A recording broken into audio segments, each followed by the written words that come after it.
Welcome to the Ascend Your Success podcast. Whether you're just starting out or are a veteran looking to grow your business, you're in the right place.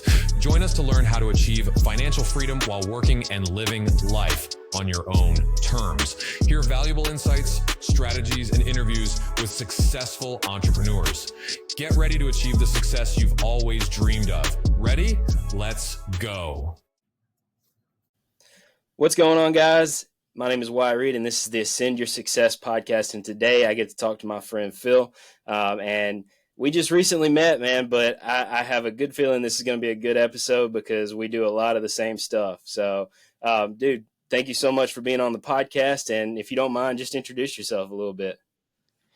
Yeah, man. Appreciate the intro. Yeah, I think sometimes things just happen for a reason, and I think us connecting was kind of the right place, the right time, maybe. But yeah, I'm down here in Northport, Alabama. So Northport's on one side of the river, Tuscaloosa's on the other side of the river. That's where the University of Alabama is. So I'm on the family friendly side of the river over here, away from the college kids. But yeah, man, my entrepreneur journey started in real estate. I was a part-time agent, went to full-time, became a top producer, started my own office. And the whole time I was chasing freedom. And unfortunately, like working more and working longer hours and selling more didn't really seem to be a path to freedom for me. It was good in a lot of ways. I learned a lot of things along the way that I wouldn't have learned. I learned how to get more efficient. I had to develop myself, but I kind of realized if I didn't change what I was doing, I was going to be stuck doing the same thing 5 years later, 10 years later, 20 years down the road. And the whole reason I got in real estate at all was to have freedom. So I figured out how to turn, what I knew about real estate into a business. So I opened up a real estate brokerage, and today I've got 10 of those locations across 6 states, and it pretty much runs without me today. It was a lot of hard work. I would not want to have to go through that again. But on the other side of it, I've got a cash flowing asset in that. And I learned a lot about, businesses and how to evaluate them and looking to pick up other businesses. But I have yet to find anything, at least for me and my skill set and my knowledge, that is easier or more scalable than owning a bunch of real estate. Dude, So, I love that. So when about a year ago, I closed down my original location, and 2 of my partners took over that book of business, and I found myself with a bunch of free time. And I had done some investing here and there. I built some houses. I've had rental properties, even done some commercial stuff here and there, but never really saw it as a viable full-time kind of gig. And I thought, you know what, let me try this. And, I learned there's a lot more to it than what I ever would have thought. And hopefully we can, share some of those lessons learned today to your viewers and your listeners. Yeah, man, absolutely. I literally just made a post, I think yesterday, about that. It was that people want to get into real estate and they want to build their business so that they can have more freedom, more time with their family, do whatever they want. And all too often, they build themselves a prison in this high-paying job. It does pay great, but it takes a ton of hustle to get it started and get it rolling. And some people don't come out of that season, Yeah, or, it's profitable as long as they keep doing it. Yes. And yeah. then if you stop doing it, or you want to slow down, or I can remember going on vacation, and it's like, it wasn't even worth it to go on vacation because you were working so hard the week before. Yep. And then when you came back home, you were working even harder trying to get caught up. So yeah, I think it's, unfortunately, I think most business owners don't truly own businesses. I think they own jobs. Yeah. And that's what the book I wrote was all about, how to get yourself unstuck from that. Some core principles that I learned along the way that I could have done way faster knowing what I know now, but you don't know what you don't know until you figure out you don't know it. So you got to go through it. And then the hard part is, once you get out of that, how do you avoid the temptation of jumping right back into it? I mean, I could have gone from one thing that was pretty freeing to jumping into just, my whole job would be finding more properties. That's a job as well. It could be a high paying job too. So I've even structured my real estate investing business where I'm really not involved with the day-to-day stuff either. So Yeah, man, absolutely. I tell me and my business partner talk about this all the time. So he's essentially got he built a machine and it's running, and it's a very, very awesome business that he's got. But it takes a lot of employees. It takes a lot of hustle. They're always doing stuff, doing deals and things like that. And what I've done is I've turned around. I started building that, and I realized that's not what I want. And I shut it all down, hit a hard wall, and I said I want to start buying this stuff and cash flowing, because I want to eventually be able to say, hey, I'm good. I don't have to do anything, and I'm 29 years old, and I've hit that point. I don't have to do anything. I don't have to worry in 5 years, if I don't do anything else for another 5-10 years. I don't have to worry about being a janitor somewhere, because I've got all this income coming in every month, man. And so but at the same time, to speak to the reason I said that was because it's always in the back of my mind whenever I have conversations with him. It's sexy. It's what, people like us are always going back and forth. Man, I could flip a switch and do that within the next couple of months and have that up and running. And then it's like, I think about it, and I'm like, man, that is not what I want. I got to stay focused. Right. Yeah, same way. Like I used to be, I was real big in the fitness world back in the day. I used to be a, I used to be a competitive power lifter at one point, and I always wanted to own a gym. And in the last year, I've had like 3 or 4 gym owners come to me about, selling to me. And I'm just like, man, that's 7 days a week. If my cleaning guy doesn't show up to the gym to mop the floors and do the towels, guess who's going to be down there on a Sunday, doing laundry and mopping floors? Me. And I am not signing myself up for that kind of work. So it's an interesting perspective you have, because like 5 years ago, any opportunity like that would have come my way, I probably would have jumped on it. So having clarity about what you want and having clarity about what you don't want, I think, is a true superpower that I didn't realize until, the last 2 or 3 years. So I'm right there with you, man. Like if you only hear one thing on this episode, it is to stay in your lane, because just like what you said, I've always wanted to own a bar and grill.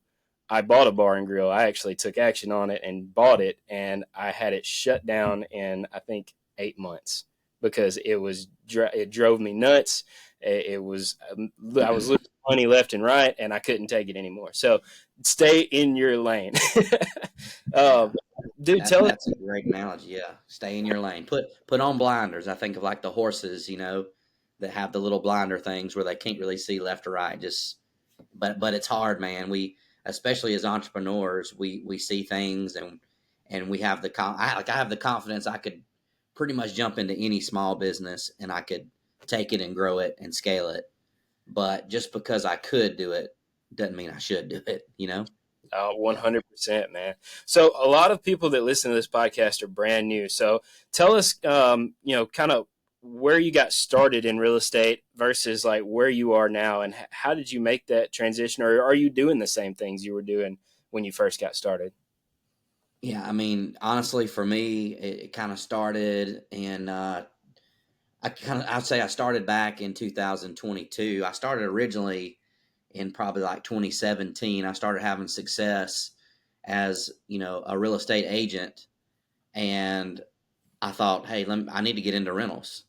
And I really didn't know what I was doing. I didn't do any research on it at all. Next thing I was kind of surprised like how easy it was to go to a bank and like get a loan to buy a piece of real estate. And so, I did that. I had a couple rentals right away. Everything was going good until one of them moved out. And until, I had some big ticket maintenance items at another one. And now all of a sudden, this passive, cash flowing investment I had was now taking up my time. It was taking up my money. And so I didn't really know what to do. So I actually sold those properties at that time. And I felt like this was a good lesson learned. I need to reassess, my game plan. And then, I decided to just go deeper in what I was doing as a professional. I turned, my real estate knowledge of working with buyers and sellers into a brokerage. And I started coaching and training agents and getting them out there doing it. I eventually was able to get out of the production side of it once I had enough agents that they could go out there and they could handle all the the showings and the listings and the contracts and all that.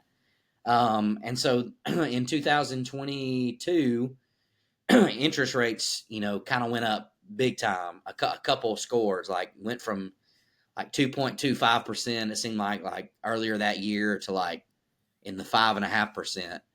And it really, really slowed down production for my agents. It was, people didn't know where the market was going. And it really is like, man, like everything I've spent the last 4 or 5 years building could be in jeopardy here. And so I thought, well, I know I could flip a house. Let me just go flip a house and we'll figure it out in the meantime. And so I did that and I did it and, had a successful flip. But I realized the way that I funded that one really prevented me from going and getting a second one or a third one going at that time. Mm.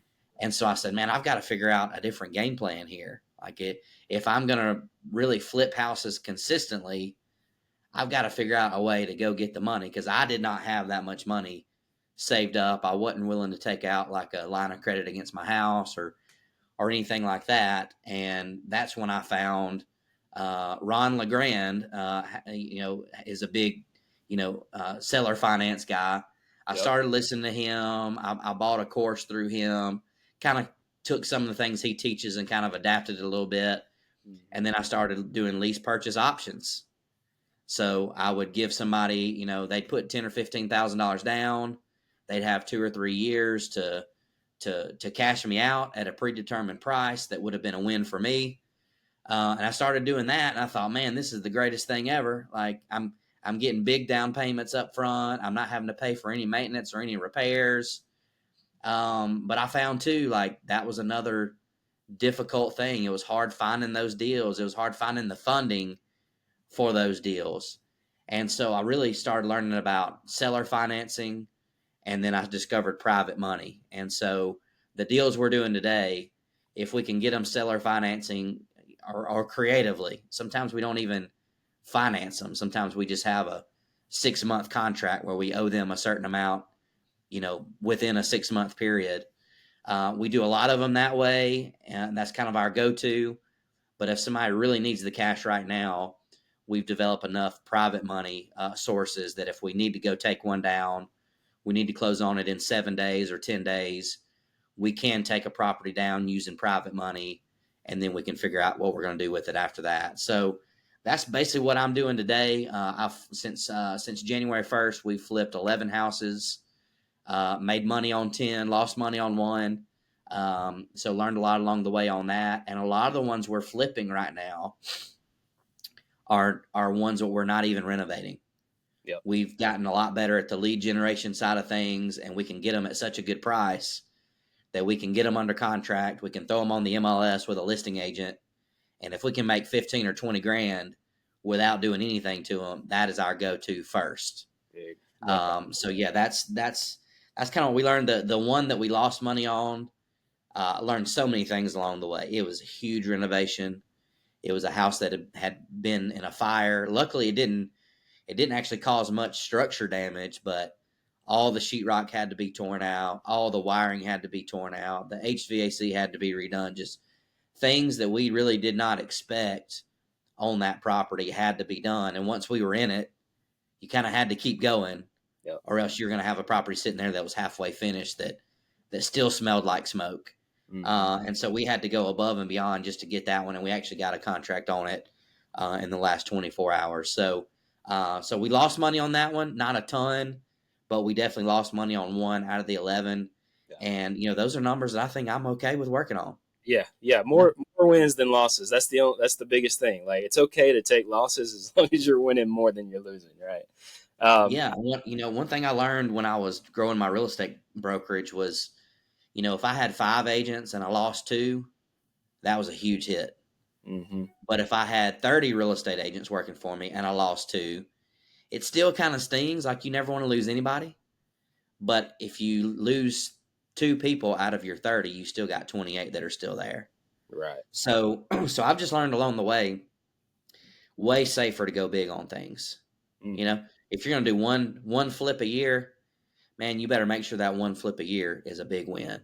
Yeah. But if you're cranking them out 2 or 3 a month, you can afford to lose on one here, there. And I don't want to lose on any of them. I don't go into any of them thinking I'm going to lose, but we've got other projects lined up behind this one that we're about to lose on that I know we're going to make really good money on. So it doesn't sting as much. It's kind of like, hey, lesson learned. Let's move on and let's make it up on the next ones. Yeah, man. I think it's very important to understand going into this that you're going to be, and you need to have um, just an open concept about it. Like you're always going to be evolving. You're always going to be adapting, changing your strategies as the market changes. You're going to have to change and shift. And you just need to have an open mindset about it.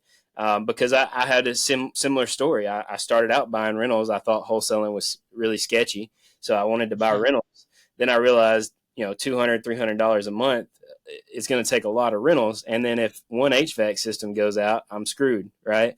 So that's when we got into the whole flipping and wholesaling thing. And I just realized that that was the worst time of my life, was when we were doing 5 to 6 flips at a time. And we were pulling money from projects to pay for other projects. We were making a crap ton of money, but we had no clue where it was going. And that's when we had to stop and just say, hey, there's got to be a better way. And it took me 2 or 3 years to build that whole thing and get into that. And then it took me less than 1 year to start buying up a crazy amount of properties and get into a life to where it was stress. It was so much less stress and so easy to make money. And exactly what you said, we don't not take flips down anymore, but we do very, very, very little work to them. And so it's just so much more stress free and such a better life, Yeah, I totally agree. Yeah, flipping is there's probably some people out there that thrive on like that stress that comes with it, and but for me, like I personally don't like having to make that many decisions on a project. What kind of knobs are we going to use on the cabinets, and you can somewhat like systemize that and say this is the paint colors we're going to use, this is the style flooring we're going to use. But there's still like your contractor calls you. They're never saying, hey man, good news, we opened up the wall here and we're actually going to be able to save you $400 from what we quoted you. It's Right. always, hey, we found this and it's going to cost this much extra. Yeah. And I don't know. It's probably just my personality. I'm like so positive all the time. I'm so like forward, facing the whole time. Like, how do we keep going forward? How do we keep pushing through? I just don't like dealing with all the headaches that come with flipping. But like you said, it is a viable way to make some money in the meantime until we have a big enough portfolio to where we're not even having to do a flip ever again. Yeah, man. Yeah. I used to say if I can do it, anybody can do it. But I've started to realize that is not true. Like it takes a special person to do this kind of stuff, and somebody who's got to face problems and not go out and hide from them. And like if you're losing money and you're ducking the bank, like it's just it takes a special kind of person. I think sometimes I think we're the crazy ones, but yeah, man, I love it. So, all right, talk to us about, like, obviously, like I said, we got new people listening. How do you find your deals now? Because I just actually recently stepped into Tuscaloosa, and Okay. so we need to do some deals together. But I've got Yeah. 3 under contract. One I'm wholesaling to a guy who's going to sell her finance in Northport, and then we're wholesaling the other 2 as well. So, how are you getting leads? Yeah, that's a great question. We have a carrot site, like a lot of people do. Superfastsold.com is our carrot site, so we get some leads through that. But one advantage that I have, that I realized I had an advantage in this, was that when I looked at the local landscape of real estate professionals, like licensed real estate agents in the Tuscaloosa area, I realized there was nobody out there that was the investor agent. Mm, Now they work with investors. They could show them a house, but most of them don't know how to analyze a deal. They don't know how to underwrite and say like, would this make sense as a rental? Would this make sense as a short-term rental? Would this make sense as a flip? And so I realized that, and it seems like very simple to me. Like there's tried and true formulas out there that anybody can use. But I leaned in really, really hard to being that local real estate expert when it comes to dealing with investors. So I started a investor club that meets monthly. I get deals from that every month. For me, I get to be the one, standing up in front of the group, talking, leading, facilitating. I'm not always the speaker, but I'm certainly the leader of the group. And being in that kind of position has allowed me to kind of portray myself as the authority in the area, even though there's people way better at it and way bigger in it than I am. Right. None of them were leading a group like what I have. So I've gotten deals from that. I've also gotten a great deal of private money lenders from that as well. They say, hey, I don't want to do what you do, Phil, but I'd love to partner with you on a deal. And next thing you know, we're having that conversation of, well, hey, here's how we could work together. When I find a deal that's a really smoking hot deal, I need to find the money for it really, really quick. Could I add you to the list of people potentially that could fund a deal if I find a really good deal on one? And I never have to call more than 2 people to get funding on a deal. So I've built up that for me. And then within the local real estate community, a lot of the realtors themselves know that I'm a cash buyer in the area. So I get 2 or 3 properties a week just dropped in my lap. I've got one right now I've got to go look at tomorrow that's not on the market, and it's a heavy fixer-upper. And this agent said, hey, before we put this thing on the market and take pictures and have people come and look at it, why don't I give it to Phil and see if he would be interested in it first? Because I'll let them double in the commission. I don't need to make a commission off of it. So I'll let them get the listing side commission and the buyer side commission for bringing a deal to me if the numbers still work out for me where we can do it that way. Yeah. So I built up that. I use a cold caller. So I have a cold caller calling every day, Monday through Friday, about 1,500 cold calls a day. And then I have a virtual assistant that sends out offers every single day. And really, when I look at everything I'm doing, the investor club that I started locally, and the VA who's just simply sending out offers on properties that are on the market, it's nice finding off-market deals. But if you know what to look for on the MLS, on Realtor.com, on the wholesaler websites, and you make offers every day and you follow up on those offers, we're getting amazing deals on properties that are listed on the market with a real estate agent that everybody else is seeing. They just saw it for what it is. Hey, that one's $85,000. We can't make any money at 85. Well, I offered 26.5 and we got it for 36.5 and we did make money off of it, Right. So I'm just a real big believer of like doing proactive things, not waiting for a deal to come to me. So our cold callers are finding stuff. My VA's out there making offers every single day for us. And then we have, the investor club where we're specifically going out and letting people know this is who we are. This is what we do. We'd love to partner with you on a deal.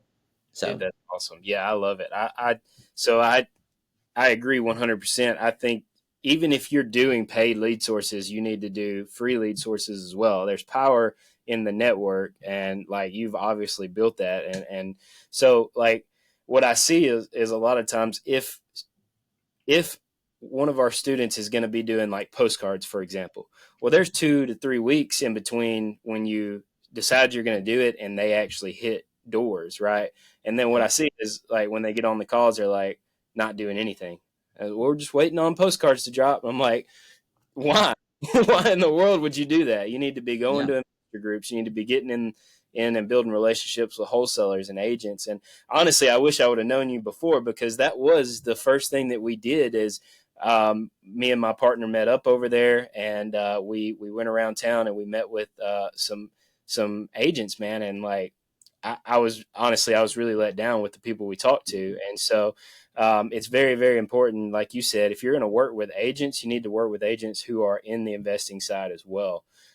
So even if you're doing paid marketing, do free marketing too. Don't just sit there and twiddle your thumbs. Get into it, take action, right? Yeah. Free 99 is my favorite price. So, I think, even if you start the postcards or you start a carrot site like today, like even if you could like swipe your card and the postcards would go out today, it's still going to be probably 4 to 6 months before you really get a good deal off of that. From my experience, maybe yours is different, but I mean, you get calls, you get leads, but like somebody who's really ready to do a deal, sometimes it takes 4 to 6 months. So in the meantime, you got to do something else. Right. And to me, like what helped me as an agent was, when I was first starting my career, nobody knew who I was. I hadn't made a name for myself. But I was in that office every single morning, first one there, door closed, prospecting for 2 to 3 hours every single morning. Phone calls, text messages, emails, Facebook messages, just trying to drum up some business. And so when I started on the investing side, I said, hey, we got all these other things out there that we know are going to work. But in the meantime, let's try to be proactive instead of reactive. Yeah, So, love it. I yeah. love it. 100%, man. So, tell us for all these new people listening, what was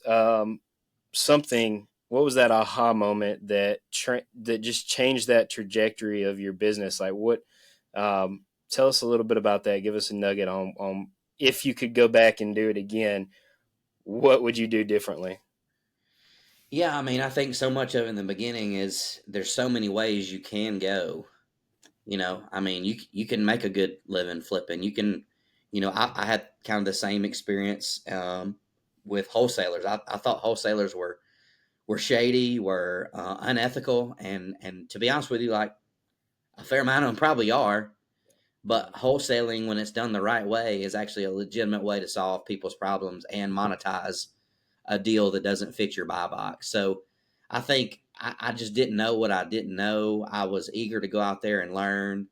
And I did go out and try some things and tried a couple different models before I kind of landed on this is the kind of property I want. And if it doesn't fit this, we're going to wholesale it, or we're just going to not touch it at all. So the problems I've gotten myself into is when I have tried to venture outside of what actually fits my model. Mm. So I think just being eager to just make a deal work at all costs. Like I'm competitive, I was used to, as a listing agent, I was used to walking into a for sale by owner and walking out with a listing agreement and putting my sign in the yard. Yeah, I did a good enough job to show them not only why do they need an agent, but why do they need me to be their agent. And so that kind of hurt me a little bit in the beginning, to be honest with you. Every property I looked at, I wanted to try to make the deal work. I wanted to try to win it because I was just so eager to get going. I had to kind of, even today, I've got one that was sent to me over the weekend that when I first looked at it, I was like, man, this has got some potential. But then that like gut feeling of like, man, is this really a good deal? Could this potentially be one that we lose on? And I've just kind of learned to like slow down a little bit, really look at the numbers, analyze things, and not be so like driven just to get a deal if the deal isn't going to make sense for me and for everybody involved. So I would say that probably was my biggest mistake and my biggest aha moment was that a lot of deals aren't going to work. I'm looking for the few out there that will every single day. Yeah, you can't force a deal, and that's something also. And I know you coach people as well. Like when I'm talking to new guys, they are so excited to get their first deal, and I always find myself telling them that, you know, you're still working your 9 to 5. Do you need this deal? Like you don't need a deal, so you need to be very strategic on the deals that you do take down. So you don't have to have a deal. Slow down. Yeah, absolutely, man. And with that too, I think learning multiple strategies and learning what you like and what you don't like, and learning how to pitch multiple offers really sets you apart. We were just talking about the creativeness in your offers. If you're just pitching a cash offer, you're doing it wrong. Like that should be your anchor, yes, but I mean, we pitch seller finance terms, we pitch novations. Like if you don't take our cash, we can go up from there and pitch multiple offers, and that will help us win more and more. But I agree with you 100%. We're not forcing a deal for sure. Yeah, yeah, and I had to realize too, like as an agent, my job was to was try to get that seller the most money possible as fast as possible. And dealing with the kind of homeowners we're dealing with now, it's a different clientele, right? They, if they want to go that route, they can, but most of them are looking for quick, easy, guaranteed, not having to show the house, not having to repair the house. So I've kind of had to tailor my approach a little bit too, of if that's what they want. Like there's times where I go look at a house and I'm like, man, for 10 grand, you can put 10 grand in this house and sell it for 30 or $40,000 more. And sometimes I will pitch that to them like, hey, why don't we structure the deal this way? Because I feel pretty confident if me and my team come in and do what we need to do to this property, you can make more money and we can make more money. But it might be 3 months before that happens. And sometimes they just say, well, hey, yeah, let's do that. I want to kind of be in that middle. Like, I don't want to list it with an agent and deal with all that, but also don't want to take your quick cash, low offer. So yeah, having multiple strategies go in is so huge. And you've got to realize like that's the game that we're in is solving people's problems. There are people out there who have pieces of real estate that these pieces of real estate literally are causing them stress and anxiety, and it's costing them money, and they don't know what they're going to do. And we're able to kind of solve problems like that. So the example I use with people I'm coaching is, if I put my truck for sale and I sold it on Facebook Marketplace, I could probably sell it for more money than I would get if I went and traded it at the dealership, right? Mm-hmm. But people see that new vehicle that, they see that new truck that comes out and they say, I want to go get it today. So they're taking a lesser offer on the trade-in of their existing vehicle just to get that new one. Yep. And that's the same kind of clientele that we're kind of catering to on the real estate investing side. They could make more money if they fixed it up themselves, but sometimes they don't have the money to fix it up. They could make more money if they fixed it up and spend a little bit more time, but they need the money in the next 30 days. Yeah. So what I look for more than anything on a deal is how motivated is the seller? What's their pain point? Why are they wanting to sell it to me versus just calling a listing agent, put it on the market? If I can figure that out, I have a lot better chance of knowing whether or not I can make a deal or not. Yeah. So, because I can't help everybody. And sometimes, the great thing about having a real estate team is if a lead hits our website or our cold caller gets a lead and, we need to get it for 135, but they want 180. A lot of times we'll tell them, hey, Mr. Seller, unfortunately, we're not going to be able to get anywhere close to 180. But I tell you what, we'll have Pat Powell, which is one of our listing agents, we'll have Pat reach out to you and he'll run some numbers of what it could go for on the retail market. And I think you'll be able to get a lot closer to that 180. And if I was you, that's what I would do in this situation. And if you find out you can't sell it that way, if it doesn't work that way, you can always come back to us. And so we send that lead to our listing agent. Our listing agent goes out and lists it. And we turn that property that we wouldn't have been able to get, we turn that into a referral fee. So we get a portion of the commission on that deal. And that's one of the great advantages of having a real estate license is you can monetize leads that you wouldn't have been able to monetize, otherwise. So that's been a great source of additional income for us too. So we have a lot of options. We could cash offer, we could novate it, we could do a long-term seller financing, we could do a 3-year balloon, 5-year balloon, all kind of options we can go, or we could just simply have them listed on the retail market with an agent, and we win no matter which way they go. Dude, I literally, I can talk to you about this all day, and I'd love to. We probably just need to do this again too, and kind of go into more of the details and nitty gritty of the seller financing, because I'm sure a ton of people that are like, what 3-year balloon? What is that? But we'll definitely do this again. We're coming up on time, and so there's a lot to this, man. There's a lot that I didn't know, and honestly, when I first started, I tried to do it myself. I was reading books, listening to podcasts, and it just didn't work. And then I hired my first coach, and it was like that, right? Light switch. Mm-hmm. So I know you coach over in the Tuscaloosa market. Tell us what you coach. Tell us how you do it, and how can we reach out to you and talk to you? Yeah, man, I appreciate you giving me a chance to plug that. Yeah, I mean, my model is this. I coach people how to flip houses and wholesale houses to raise money to go pay cash for real estate. So You can make 50,000, 100,000 flipping a house, but what do you do with that money once you have it? Right. So I think that's where I go the next step further. I don't want to just show people how to flip a house.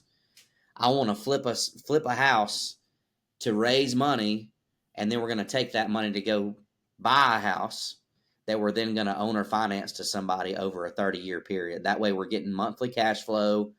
Every single month we're getting a payment of principal and interest on this thing without having to deal with maintenance, without having to deal with repairs. You get all the benefits of having a rental property, but you don't have to be on hook for the maintenance and repairs. And that is the model that I personally am following myself.